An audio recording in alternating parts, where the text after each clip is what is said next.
અંજાર નગરપાલિકાના પ્રમુખને વિપક્ષી સભ્યોએ સમૂહમાં એક આવેદનપત્ર પાઠવ્યું હતું, જેમાં ગાય માતાને રાષ્ટ્રમાતાનો દરજ્જો આપે અને 50% જે ટેક્સ વધારો કરવામાં આવ્યો છે તે પરત લેવામાં આવે તે પ્રકારની માગણી કરવામાં આવી છે.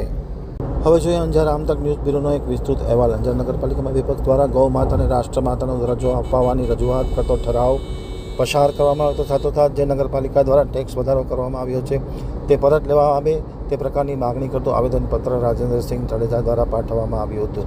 શહેરમાં થોડા સમય પહેલાં યોજાયેલ નગરપાલિકાની ચૂંટણીમાં નવ વિપક્ષી સભ્યો ચૂંટાઈ આવ્યા છે. વિપક્ષ તરીકે